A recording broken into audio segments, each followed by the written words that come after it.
A veces la vida parece una parodia, y lo digo por lo burlesco que es el destino con nosotros los mortales. Cuando creemos tener certeza de algo, resulta que por algún giro inesperado las cosas terminan de manera muy distinta a lo que esperábamos, ya sea para bien o para mal. Eso es algo subjetivo de cada caso. Pero digo esto porque hablando del caso del fútbol, estoy seguro que más de uno, al igual que yo, creía hace unos meses, antes de que se jueguen las fechas de eliminatorias correspondientes a este año, que la selección venezolana, la Vinotinto, iba a ser una de las que seguro se clasificaban a la siguiente Copa del Mundo, sobre todo por cómo habían terminado las fechas de eliminatorias del 2023.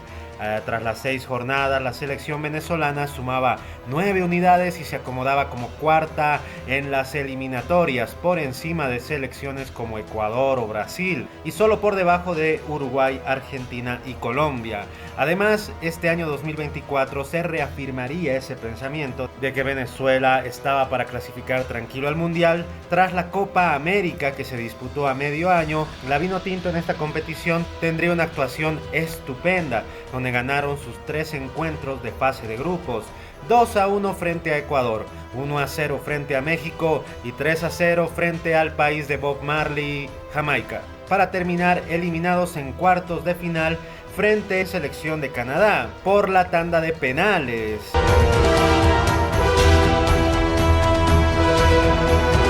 Y por todo lo mencionado empezó la ilusión. Los venezolanos tenían toda la razón del mundo para creer en su selección, para ilusionarse, para emocionarse, ya que por ejemplo tuvieron un debut difícil en eliminatorias visitando a Colombia, que les termina anotando gol de cabeza por medio de Santos Borré, partido en el que Venezuela empieza con todo y tiene algunas aproximaciones interesantes en el primer tiempo, pero finalmente el seleccionado cafetalero se haría del dominio total del partido, y además de encontrar el gol de Santos Borré, Colombia también estuvo cerca de anotar el segundo en más de una ocasión. Pero lo que se aplaude de Venezuela en este encuentro es que tampoco se quedaban de brazos cruzados o esperaban a que Colombia haga todo. En cuanto la Vinotinto podía recuperar la pelota, buscaba hacer daño, buscaba ser ofensivo. Por lo tanto, el 1-0 final es un resultado que, digamos, nos demostraba una nueva actitud en este conjunto venezolano, una nueva personalidad.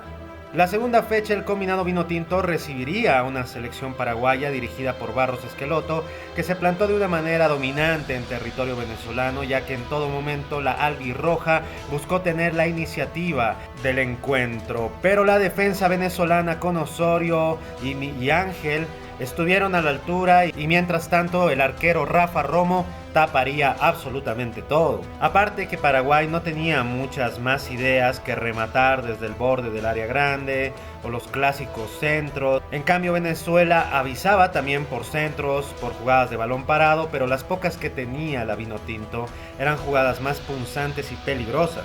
Incluso el VAR llegaría a anular un gol de Yángel Herrera, pero Venezuela avisaba.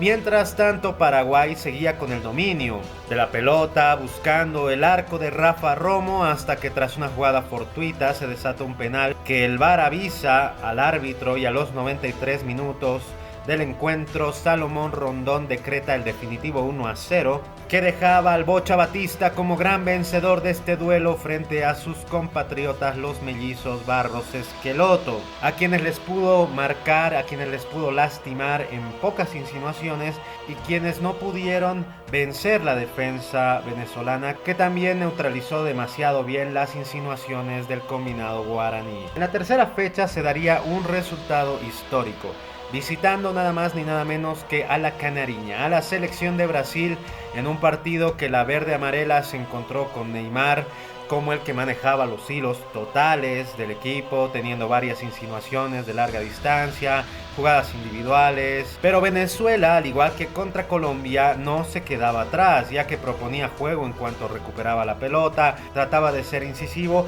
y yo diría que tuvo mejores situaciones que frente a Colombia, en este caso jugadas de centros o balones parados, casi todo en los pies de Darwin Machís, que en este partido jugaría de 10 puntos, porque su camiseta es la 11. Pero Pero lástima para Darwin Machís que su seleccionado no podría marcar un gol mientras él estaba en cancha. Y bueno, Brasil también llegaría a marcar un gol por medio de Gabriel Magallanes al inicio del segundo tiempo, tras un cabezazo, tras un centro. Otra vuelta le marcan gol a Venezuela, al igual que contra Colombia, en un balón parado. Pero bueno, Batista haría algunos cambios clave, como por ejemplo la salida de Darwin Machís, e ingresarían al campo de juego Soteldo, Bello y Savarino. Y justamente hablando de este último, Savarino, el jugador de Botafogo, sería quien empezaría a mandar centros picantes, a generar desequilibrio, prácticamente a manejar los hilos del ataque de la Vinotinto como lo había hecho Machís antes de salir. Y así, tras un centro de Savarino,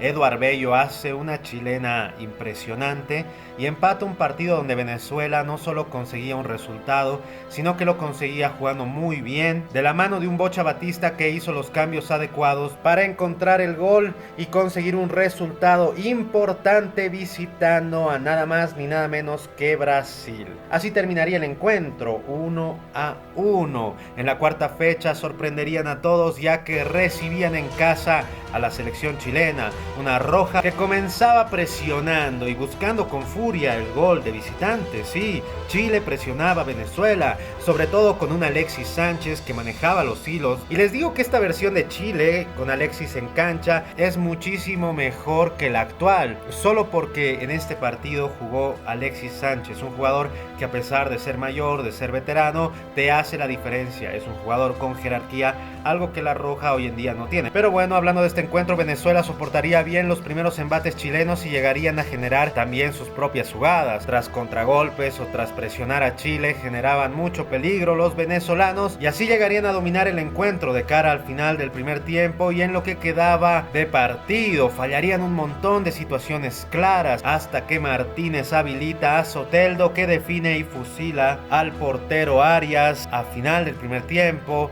El segundo llegaría tras una gran jugada de Soteldo que saca a pasear a Gary Medel, esto ya en el segundo tiempo, y al portero Arias para habilitar a Salomón Rondón, que define. Y el tercero sería otra genialidad de Soteldo, que se libra de Loyola y mete un centro que Machís también manda a guardar a las redes para dejar el partido definitivamente 3-0, una goleada que consolidaba este gran momento de Venezuela en eliminatorias. La quinta jornada, cuando el conjunto de Batista recibía a la difícil selección ecuatoriana, sería que veríamos a una Venezuela a momentos acorralada, que tuvo sus situaciones de peligro, sí que las tuvo algunas, sobre todo aprovechando uno de sus fuertes, que es el balón parado en ataque, ya que cuando les toca defender sufren demasiado, y eso lo demostraría la Tri, que también defendía bien atrás, pero que cuando buscaba por arriba también era peligrosa, y de hecho marcaría un gol Ecuador tras un centro, pero este sería anulado por el VAR.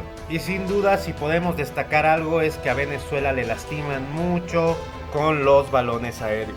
Y llegando al final de estas 6 jornadas que se jugaron en el año 2023, las primeras 6 fechas de las eliminatorias, Venezuela visitaba al seleccionado peruano en Lima, en un partido donde Perú empezaría con todo buscando el gol, y realmente tuvo momentos muy buenos el conjunto incaico, donde Rafa Romo fue nuevamente clave. Realmente Romo es muy responsable de este gran momento que vivía la Vinotinto, y actualmente lo sigue siendo. Pero bueno, no podría evitar el gol en este partido de Yotun a los 17 minutos de cabeza. Un golazo, la verdad. Nuevamente lastiman a Venezuela con centros, con balones aéreos. Pero bueno, con el paso de los minutos y ya pisando el segundo tiempo, Venezuela se daría cuenta que es mejor que Perú y despertaría con la inspiración de Darwin Machís, la firmeza de Rondón, la seguridad del arquero Rafa Romo, sobre todo, y así la Vinotinto encontraría el empate con gol de Savarino tras una gran jugada de Machís.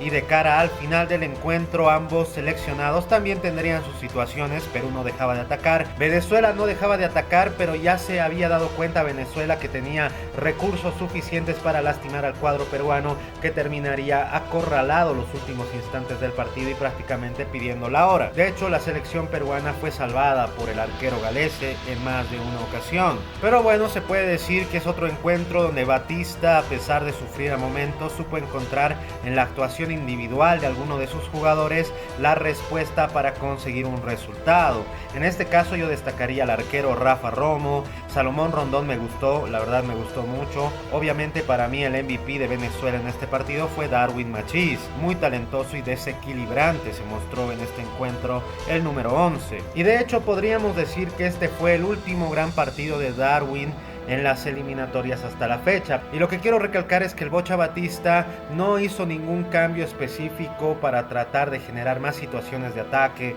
más oportunidades de gol, cuando Perú es un equipo realmente frágil en el fondo. Y con los jugadores que cuenta Venezuela, quizá con un trabajo táctico mejor, Venezuela podría haberse llevado los 3 puntos de Lima y hoy en día quizá no estaría en una situación tan complicada. Pero bueno, el Bocha Batista en este partido tuvo la suerte de encontrarse con jugadores que estaban inspirados, y así terminaría esto que denominaremos el ascenso de Venezuela en las eliminatorias.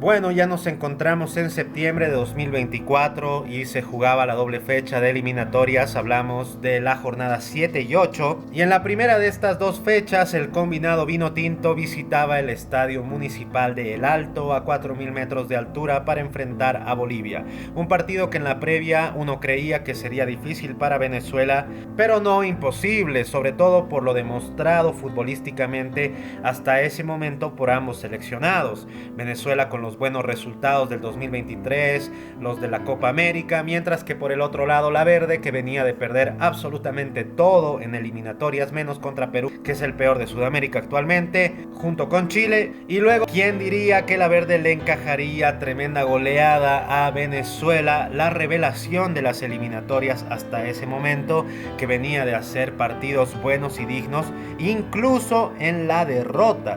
Y este sería el primer encuentro donde se vería a esta Vinotinto ser completamente superada en todos los aspectos del juego. Y es verdad que por el tema de la altura, la verdad no se le puede juzgar demasiado, ya que es un partido difícil para cualquiera. Visitar a Bolivia siempre es difícil. Pero bueno, hablando del partido, el primer gol de Bolivia es un remate de media a larga distancia que entra como una bomba al ángulo, un remate de Ramiro Vaca, realmente nada que hacer para Romo. El segundo gol sería un penal que hace Aramburu y también Cádiz sobre Algarañaz tras un córner, un empujón totalmente evitable por parte de ambos, que lo único que hace es confirmar que Venezuela sufre demasiado los embates aéreos. Luego se evidenciaría otra de las grandes falencias que viene demostrando en el último tiempo el combinado Vinotinto, y es que los rivales llegan a lastimarle mucho por las bandas, en especial por la banda de Aramburu, que en general no recibe ningún respaldo cuando le hacen el 2-1. Suele ser el extremo el que baja a relevar y llenar esos espacios cuando estas jugadas suceden, o incluso el 6 a veces hace el relevo, pero no hay ninguna medida por parte del cuerpo técnico del Bocha Batista para evitar esta clase de insinuaciones a su portería, y así Bolivia por la banda de Aramburu, tras hacerle el 2-1, encontraría espacio para marcar el tercero y el cuarto gol del partido. El tercero lo hizo Terceros y el cuarto lo hizo Enzo Monteiro. Así este encuentro terminaba 4-0 en favor de una Bolivia que sorprendió a todo el mundo y también a la Vinotinto, que en los papeles tenía como máximo rival a la altura, pero se encontró con un equipo renovado en jugadores, en entrenador, y que se volvieron imbatibles en el Alto. Como lo dije, le ganaron a Colombia con 10 jugadores y Colombia debe ser uno de los equipos más difíciles hoy en día junto con Argentina, y Bolivia le ganó con uno menos casi todo el partido, por lo que no hay mucho que criticar al combinado de Batista por perder este encuentro. Quizá lo abultado de los goles sería, y sobre todo estas jugadas específicas que ya mencioné. En la siguiente jornada, la Vinotinto recibiría a una disminuida selección uruguaya que no tenía a varios de sus jugadores titulares por las sanciones de la Copa América. Y bueno, este encuentro los charrúas se posicionaron defensivamente, y si bien Venezuela fue quien tuvo la iniciativa del ataque, el dominio de la pelota, no podrían terminar de generar jugadas con demasiado peligro. Realmente Uruguay no sufrió demasiado el encuentro, ya que los charrúas cortaban de manera efectiva la generación de juego por parte de los venezolanos. Sobre todo le darían una buena dosis de patadas a Jefferson Soteldo, y con eso anulabas las mejores opciones de Venezuela. En resumen, la Vinotinto, el combinado de Batista, no no tenía ideas de cómo hacerle daño a Uruguay más allá de alguna individualidad o los típicos centros. Y así llegaría en una de esas jugadas la mejor opción de gol que tuvo Venezuela, que fue un balón de Salomón Rondón que le termina quedando a Aramburu, y este habilita a Segovia, que está prácticamente mano a mano con el portero de Uruguay, pero al final sería Rochet quien terminaría cubriendo muy bien el arco, anticipando la jugada y despejando ese balón. Eso sería la mejor jugada de Venezuela en este partido durante los 90 minutos. Y si hay algo que cuestionar en este encuentro a los dirigidos por Batista, es el hecho del ataque. Se nota que hay una falta de trabajo a la hora de generar situaciones de peligro. Se nota que Batista no trabaja jugadas para generar goles, para generar espacios, porque si el rival se mete atrás y se defiende como una fortaleza, como en este caso Luis Uruguay, uno tiene las jugadas preparadas, quizá algún cambio para intentar generar espacios, o quizá simplemente meter gente grande al área y mandar centros hasta que alguna entre. Pero Batista tendría una reacción, digamos, tibia en este partido, no terminaría de tomar una decisión concreta y se notaría en el juego, y es por eso que el encuentro terminaría 0-0. Y así llegamos a la última doble fecha disputada hasta este momento, la que se jugó en octubre, hace un par de semanas. Hablamos de la jornada número 9, donde la selección venezolana recibía a los campeones del mundo Argentina, en un partido que de entrada pinta bastante difícil para cualquier selección, es decir, al frente está la mejor selección del mundo, y a eso hay que sumarle que había llovido una barbaridad y la cancha venezolana estaba totalmente inundada, lo que afectó en el desempeño de ambos seleccionados, pero dentro de todo creo que la Vinotinto dominó este encuentro y generó mejores jugadas de ataque que con Uruguay, por ejemplo. Sí se vio un pequeño cambio en el planteamiento del ataque por parte del equipo, y creo que eso es algo que podríamos decir que fue mano del técnico, ahí muy bien Batista. Pero como hablamos de un equipo de jerarquía, la Argentina se encontraría con una de las grandes debilidades defensivas de este seleccionado, que son los balones aéreos. Tras un centro de tiro libre que remata Messi, Otamendi se terminaría encontrando con la pelota y la mandaría a guardar para decretar el 0-1 parcial, mientras que la Vinotinto intentaría generar jugadas, pero nada le salía, hasta que en la segunda parte se encontraron dos de los mejores jugadores del equipo actualmente, Soteldo, que manda un centro perfecto para Salomón Rondón, que marca el empate de cabeza,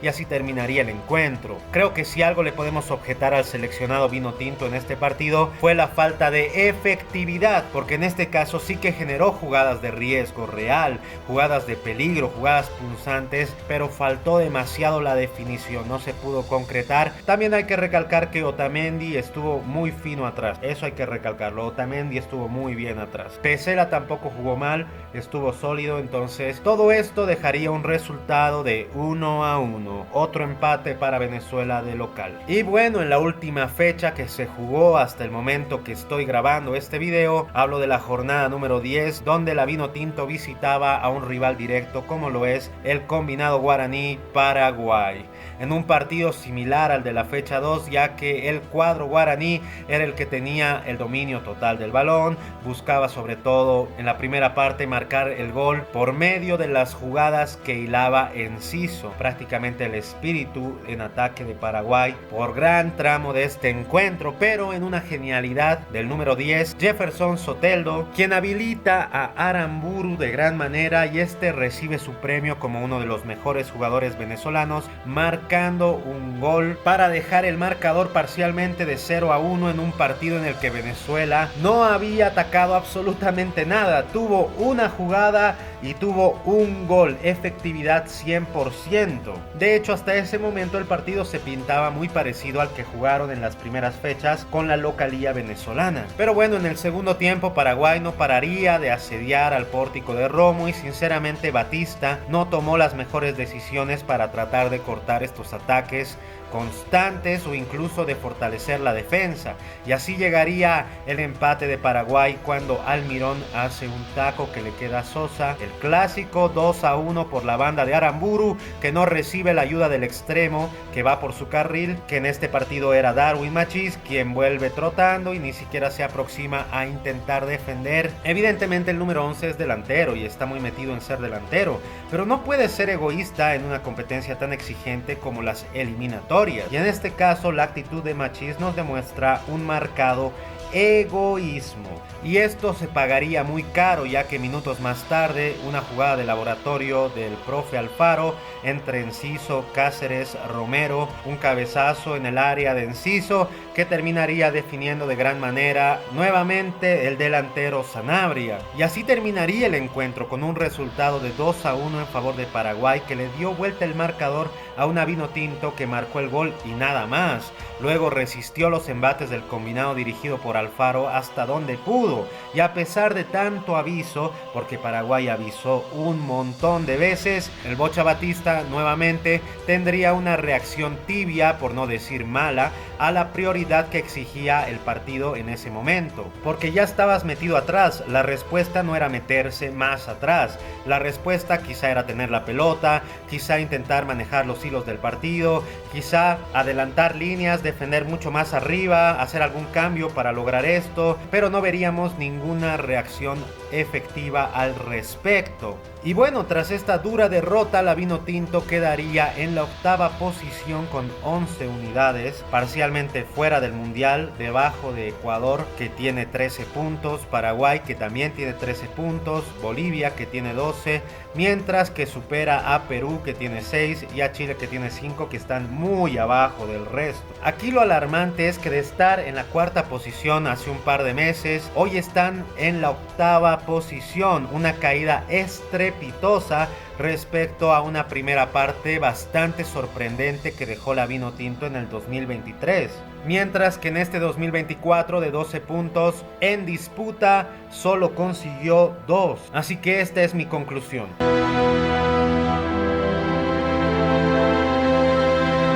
Obviamente no se puede decir que la selección Vinotinto se quedará fuera del mundial, ya que faltan 8 fechas aún. Además, Venezuela tiene muy buenos jugadores en todas las posiciones, yo diría, por lo que el potencial para lograr una clasificación histórica al mundial está ahí intacto. Lo que sí es un hecho es que la Vinotinto se complicó demasiado en la tabla de posiciones, y tengo algunos puntos importantes que podrían indicar el por qué sucedió este tremendo bajón futbolístico. Por un lado, tienes a jugadores muy irregulares, como por ejemplo Machís, quien fue clave en varios partidos de la primera parte donde Venezuela consiguió resultados, pero hoy en día, además de no rendir al 100% en su posición, tampoco es un jugador que se sacrifique por el equipo. Prueba de eso es su actitud en el gol de Paraguay. Savarino, por otro lado, es un jugadorazo en el Botafogo, pero en la selección Vinotinto no termina de engranar. Tuvo algunos partidos interesantes en el 2023, pero no es el jugador determinante que es en su club, y estamos hablando de dos jugadores, Savarino y Machís, que te hacen la diferencia cuando están bien, por lo que no tenerlos en su mejor versión es algo que se nota en el rendimiento del equipo en general y sobre todo en el ataque, que hoy en día depende únicamente de Soteldo, Rondón y alguna insinuación de Aramburu, que es uno de los que mejor se proyecta en ataque, ya sea habilitando o marcando goles, siendo que él es lateral. Tampoco puedo dejar de nombrar al Bocha Batista, quien no demuestra reacción ante ciertas falencias que se repiten una y otra vez en su equipo, por ejemplo en los balones aéreos como el gol que le hace Perú, o también con los centros de balón parado, las pelotas aéreas. Colombia le marcó así, Brasil también, Ecuador le marcó un gol así que fue anulado por el VAR porque estaba en posición adelantada milimétrica, Bolivia generó un penal tras un córner, Argentina le marcó gol tras un centro de tiro libre, una tras otra en varios partidos los mismos errores, y el Bocha Batista al parecer no toma medidas al respecto. Otro problema es la falta de relevos defensivos cuando los rivales buscan construir por las bandas. De esta manera Paraguay le anotó 2 goles, Bolivia le anotó 2 goles. Otro aspecto es la falta de creatividad a la hora de generar ocasiones de gol. Prácticamente todo se define en los pies de Soteldo, y a ver si el 10 puede generar con alguna individualidad algún espacio, algún centro interesante. Se nota que no hay un trabajo táctico específico para generar ocasiones de gol cuando tienes a futbolistas muy capaces de hacer maravillas. Y también está afectando al cuadro venezolano la evidente falta de definición. Y si repasamos los buenos resultados de Venezuela en el 2023 por eliminatorias, nos damos cuenta que muchas de estas victorias se dieron por individualidades de algún jugador en específico. Por ejemplo, frente a Chile fue Soteldo el que generó los 3 goles prácticamente, y contra Paraguay fue un penal provocado por tantos centros que Salomón Rondón define con jerarquía. Hubo partidos, por ejemplo, frente a Brasil y Perú, donde apareció Darwin Machís. También Savarino apareció frente a Brasil a momentos en el segundo tiempo. Y con esto lo que me refiero es que las victorias, los buenos resultados que obtuvo Venezuela en la primera parte de las eliminatorias se dieron más que nada por la jerarquía de futbolistas específicos, y no tanto así por un trabajo táctico detrás, ya que la Vinotinto casi siempre te ataca de la misma manera, con centros y centros. Si sucede alguna genialidad de Soteldo, te marcan goles como el de Aramburu a Paraguay, o el gol que le hace Savarino a Perú, donde es toda de Machís. Y por eso digo que no hay mucho trabajo en este aspecto, que debería ser algo fundamental. De hecho, si tienes jugadas preparadas, potencias el talento de tus futbolistas y les facilitas el poder marcar goles. Pero bueno, veamos si el Bocha Batista puede trabajar en todos estos aspectos de cara a lo que viene en eliminatorias, que sería ya la segunda parte y final, terminando las fechas de este año en noviembre, y ya todo lo que se jugará el 2025 todavía tiene mucho tiempo, y creo que sacar a Batista ahora no sería la mejor opción. Pero si la Vinotinto vuelve a ceder puntos en la siguiente doble fecha, cuando recibe a Brasil y visita a Chile, por ejemplo, si suma 1 de 6, creo que no habría más solución que cambiar de entrenador. Es que no tiene sentido que con tremendos jugadores no seas capaz de generar más de 2 ideas en ataque, o que tengas una defensa con notorias debilidades que nunca son tratadas, que nunca son corregidas. Y no lo digo porque sea necesario que Batista salga a decir a los medios que todo está mal, que tal y tal no están rindiendo, que se equivocan. No, no es necesario. De hecho, si se lo mantiene a puertas cerradas y de cara al público dice todo bien, no hay ningún problema. Es más, creo que eso es lo más sano para mantener muy bien la interna en el vestuario. Pero si no vemos ningún cambio en el planteamiento, en los partidos, si no se ve ningún cambio, ahí sí se tienen que prender las alarmas. Pero bueno, en el 2025, después de esta doble fecha que se jugará en noviembre, al combinado Vinotinto le tocará visitar Ecuador, partido difícil, recibir a Perú, partido accesible, recibir a Bolivia, también accesible, visitar a Uruguay, partido súper difícil, visitar a Argentina, partido súper difícil, y recibir a Colombia, partido súper difícil. En fin, ¿tú crees que la selección venezolana pueda clasificar por primera vez a este mundial? Yo creo que tiene lo más importante para lograrlo, que es el material humano.